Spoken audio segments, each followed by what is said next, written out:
If you have your Bibles, you can turn to Esther chapter 8. Esther chapter 8.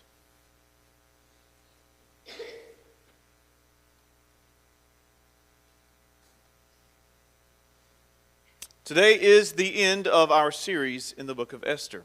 It's one of my favorite books in the Bible. And today we're going to talk about whether Esther is a tragedy or a comedy, and you've heard me use those phrases before. In classic literature, a comedy doesn't just mean a story is funny. It means there is a happy ending. A tragedy is a tragic ending.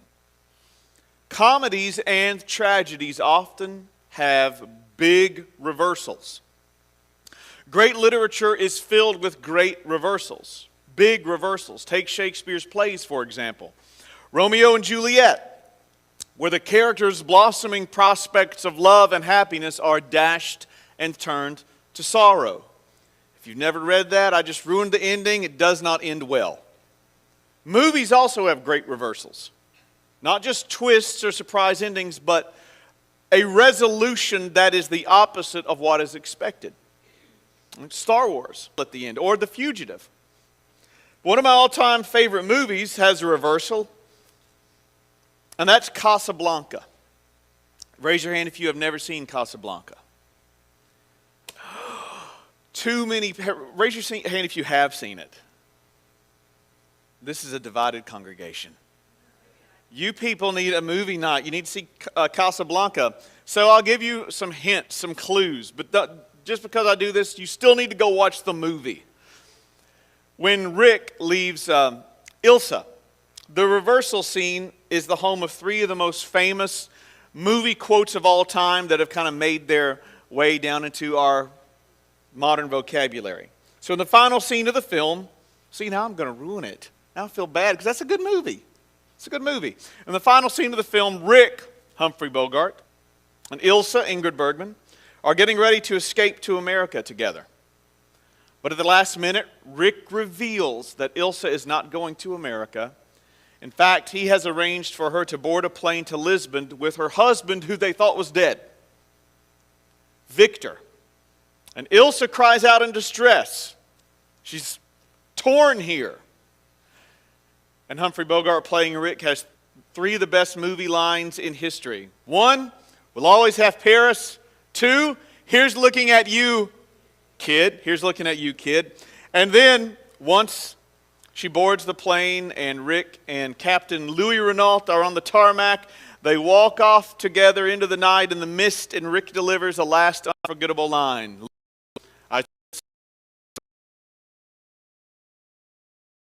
The movie. It's one of the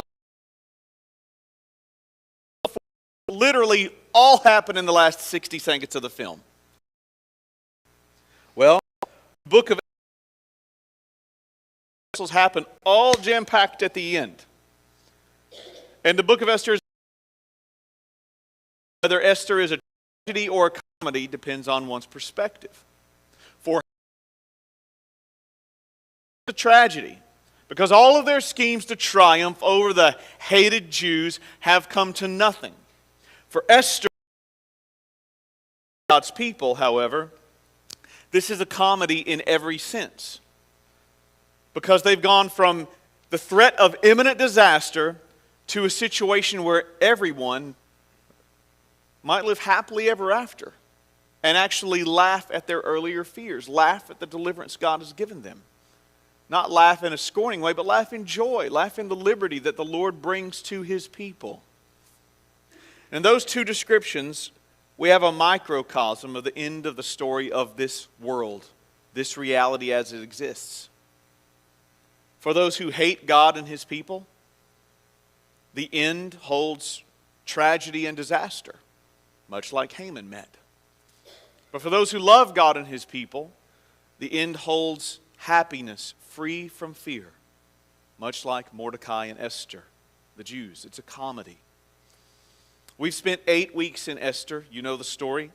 Today I want to rightly order us with God, rightly orient our worldviews to this book so we make sure we understand it well. So the story of Esther.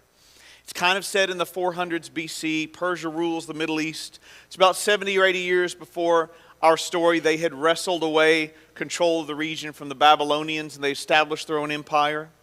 Persia's capital city is called Susa, and that's in modern-day Iran. Xerxes is king, and he's kind of a selfish one. He's kind of indifferent to almost everything except his own desire. That's how he's portrayed in our story.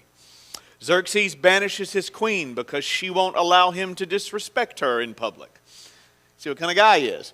Xerxes holds a beauty contest to find a new queen. Mordecai is a Jew living in Susa with his relative Esther, whom he has raised. They're not faithful religious, rather they are completely assimilated into Persia. They've been assimilated into Persia, into its values, into its culture, its worldview, its morals.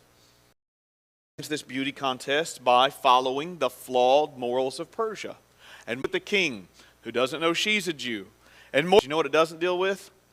It doesn't deal with the death edict. Haman has been hanged, but that death edict is still law.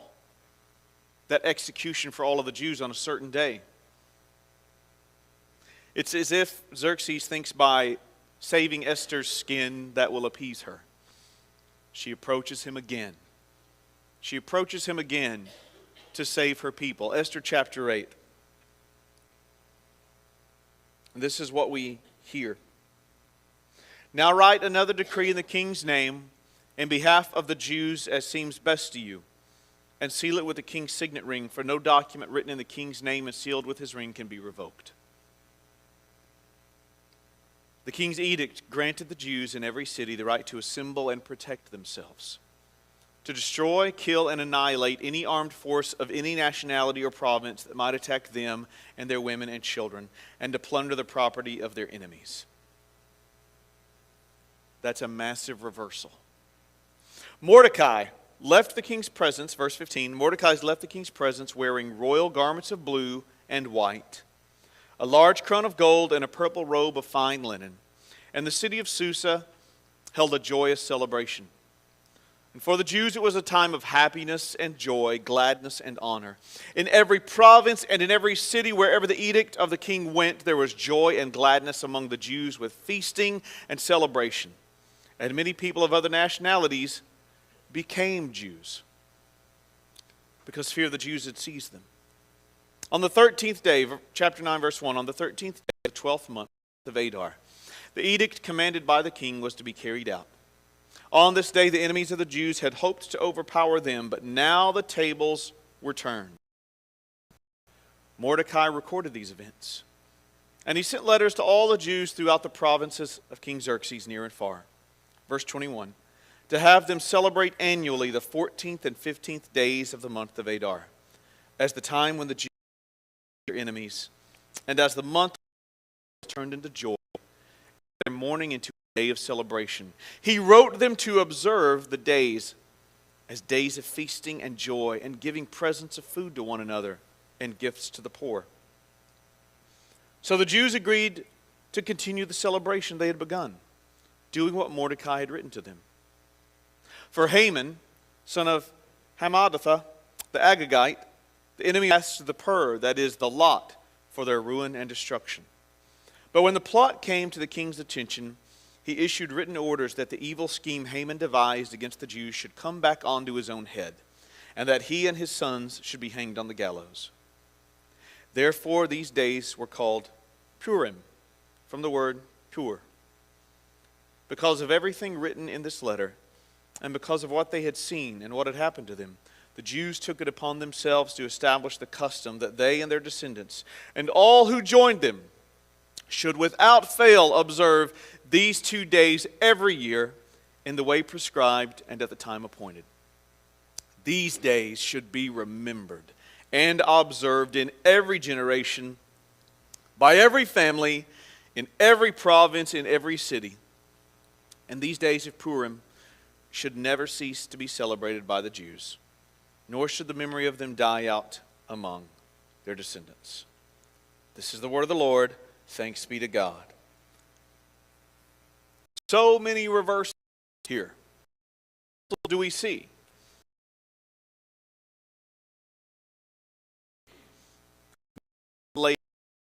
people.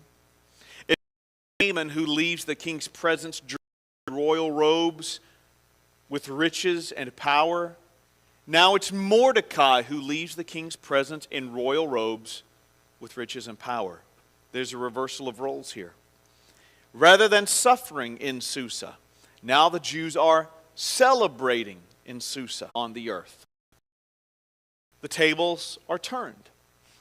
Haman and his sons are hung upon the gallows meant for Mordecai.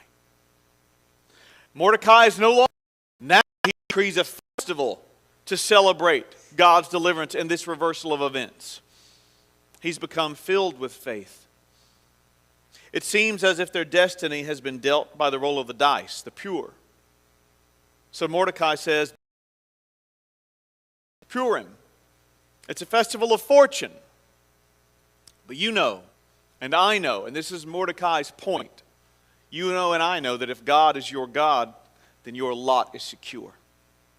Your lot is secure. Your fortune is firm in His hands. Your fate is firm in His hands.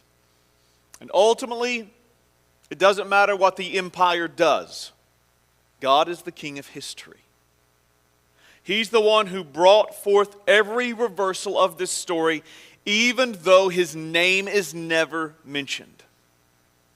That's one of the things that makes this story so powerful and so beautiful. His name is never mentioned, but He's the one who brings forth every single reversal.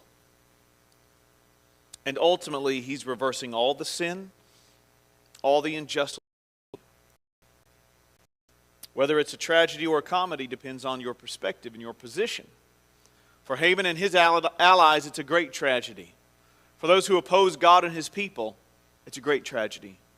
But from imminent disaster to happily ever after. That's what God can do in our lives. Doesn't matter what you're facing today. God's a God of reversals. Now we can't always expect Him to work in huge, powerful, magnificent ways that are seen and obvious. He almost always works in subtle ways. But most of the time, He's just putting everything, all the chess pieces where they need to be on the board to accomplish His will. And the best way for us to cooperate with that is to be in prayer, to be in His Word, to be faithful, not faithless. To be faithful, not faithless. Maybe your family is in a bad situation. Maybe your marriage is full of turmoil. Maybe your kids are not behaving the way you want them to.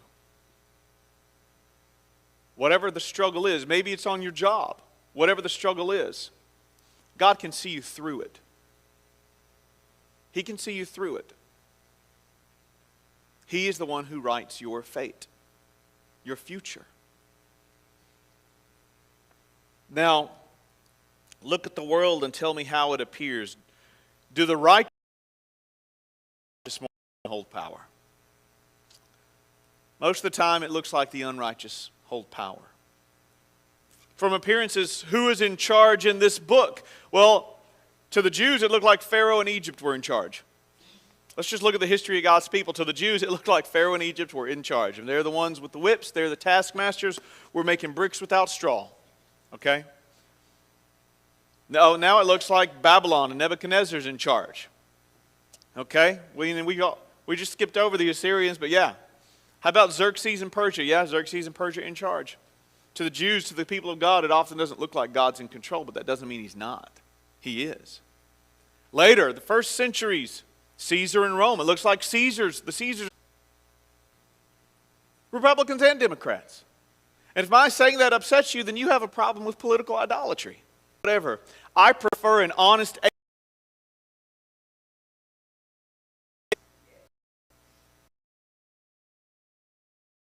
people.